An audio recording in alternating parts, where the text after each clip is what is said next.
they might not allow you to leave based on the fact that there's an excessive point where it's not monetary anymore. Now it's like, okay, you need to be taught a lesson.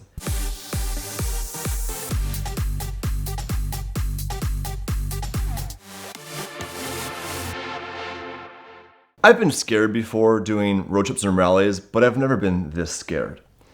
See, I've done a lot of rallies all across the US and Canada, and an automotive rally typically is you have some friends get together, you do point-to-point to hotels, have dinners, you drive on the roads, police pull you over, sure. There's a rally called Gumball 3000, and every year it's somewhere different. Sometimes in the US, sometimes in Europe, sometimes it's in places that are not accessible. Back in 2022, my second Gumball rally was the Middle East. I had never been to the Middle East before. I wasn't sure of the rules or anything. Now, you always hear things like, oh, it's illegal to do this, to do that. So I actually got into a cop car with a police officer, which was an Audi R8, because they have supercars as police cars in Dubai.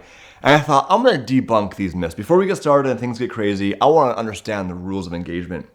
So I said, hey, I heard a rumor that it's illegal to spit in Dubai. And he said, yes, it's illegal. You get a charge if you get caught spitting. I was like, oh, okay.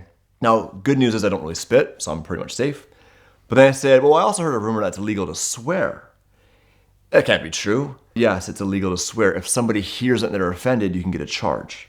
You can't film in public. So they have a lot of protective things, and I understand the reasoning behind that to a certain regard, but as a YouTuber, it's a big problem. So that's why a lot of YouTubers will use iPhones, because it's more subtle. I walk around with a big Sony. So we worked through that. Now I understood, okay, in the Middle East, there's certain rules, I can adapt to that, I'm gonna be okay. So we're doing the rally, and all of a sudden we get to a border crossing. Now I'm not gonna say what border it is if I ever wanna go back there. And the borders in this part of the world are not like the borders in North America. In North America, you go to the counter, they look at you sternly, you pass your passport over, it's pretty calm, and then you're obviously cross the border, you're in the country. In this part of the Middle East, there's a no man's land. So you do customs to leave the country you're in, so you get permission to leave. You can't leave without permission, which is an experience I had never had before. So if you did something bad, you had a speeding ticket, or you spat on the road, you were not leaving until they give you permission. And I'll come back to that in a minute because there's a whole other thing around that affected a lot of people on this rally.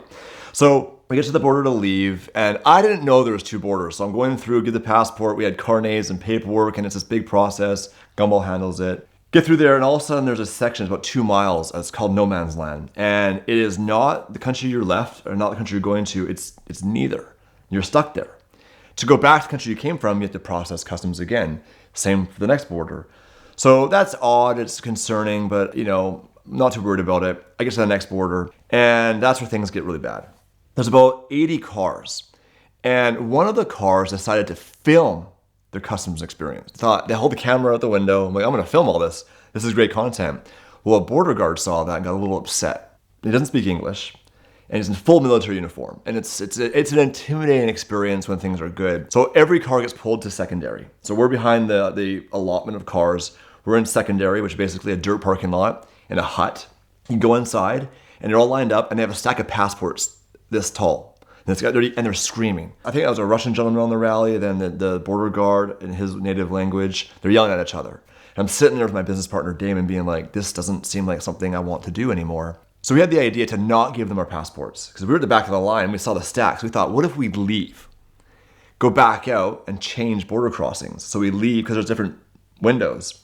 So we thought, we'll get back in the car and we'll drive back to no man's land and do a different port of entry in the same area. Thinking, oh, that should be good.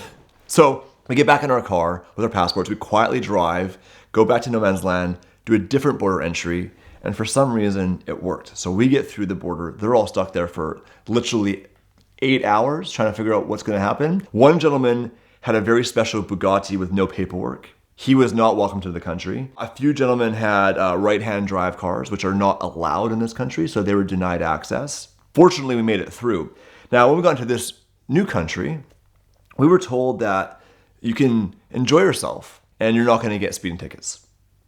We're going to make sure that the cameras on the road are not going to record your plate number. And at first I was like, oh, do I trust that? Because I've seen like this is like sketchy. And in this country, there's basically a speed camera every, I would say, mile or two. They're everywhere, like over and over. The roads are beautiful. There's no one on them.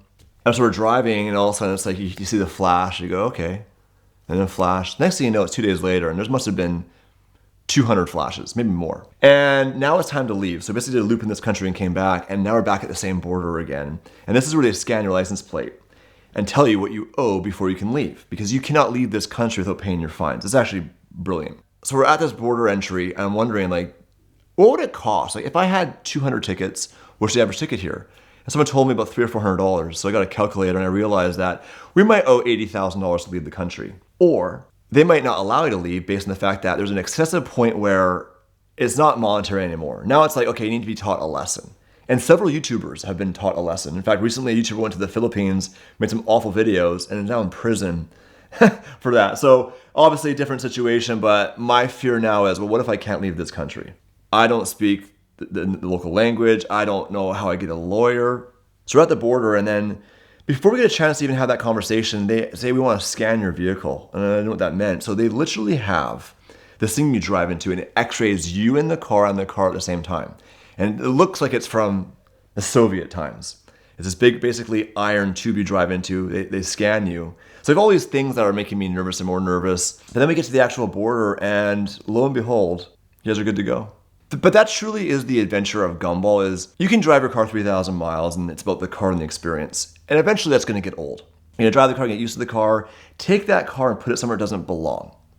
In fact, there's been Gumball rallies where the one we did recently was Southeast Asia. So we shipped a car, it was a Lamborghini SVJ, to Vietnam, and we drove it from Vietnam to Singapore. Now the thing about that that's very unique is the fact that you're not allowed to, as a foreigner, drive across land borders. Again, being in the USA, for most of you watching right now, it's like you just drive across the border, you show your passport. In parts of the world, that's not a thing. There's no process, there's bribes involved sometimes. But they have a thing called a carnet, which gives you exclusive permission to cross borders. But every border is a little bit different. And one of the borders, I noticed that when people went up to the front with their passport, it had money in it, which was very strange. And what's even crazier is the border guard is not hiding this. So he takes their passport, he has his backpack on the counter, he takes their money, puts it in his backpack, one after another and after another. Now, we didn't have to do that. It was the locals doing that. But it proves to you that in different parts of the world, the rules are very different, and maybe the world's a bit corrupt. But the places you actually can see it happening, it's quite shocking. And as a person from an area with more rules and things like that, when you see it, it's pretty surprising. So what makes Gumball really special, speaking of adventure for a minute, is in Cambodia, they declared a national holiday when Gumball was there. They closed the schools, they closed businesses, and every person that lived in this country was lined up on the highways for 2 days straight. To the point where the military was there. In any driveway or anywhere that's risky for a car speeding, they had someone from the military standing at each driveway for 2 days. And it was thousands and thousands of school children standing there cheering for this event, because in Cambodia, they don't see a lot of supercars. Now, there are supercars there because some people have a lot of money and some people don't. So you see them, but not the level of like Gumball they're driving by, which made it pretty special and pretty interesting. No major incidents there with the police or authorities because they were so welcoming to have Gumball there. You could pretty much do whatever you want as long as you're respectful. So they basically made the military available to you to make sure you were safe in the country. Would I drive a Lamborghini through Cambodia at high speeds without that protection? Probably not. But in doing that, that's really what made Gumball so special, is that you and I, and you watching at home right now, you and I can't do that. There has to be lengthy conversations, paperwork, approvals, handshakes, favors to be able to do that. And the upcoming Gumball, which happens in a few weeks, is Turkey to Spain. So I made a really big mistake in the fact that I've shipped cars before. It takes about 8 weeks. But right now, with some trade wars happening, it takes about 16 weeks. So I called the transport company for the next rally, and I was like, hey, I want to ship a certain car there, which I haven't announced yet. And they said, yeah, it's too late. I'm like, oh, I'm in trouble. They said, well, you can fly it. The cost difference between shipping a car by sea and flying is between $6,000 to ship by sea and $26,000 to fly it, which isn't terrible. The issue is coming back. So coming back is about 40. So I have a car on an airplane next week that's going to stay there, and I don't know the plan to get it back because this car won't fit in a shipping container. It has to be flown.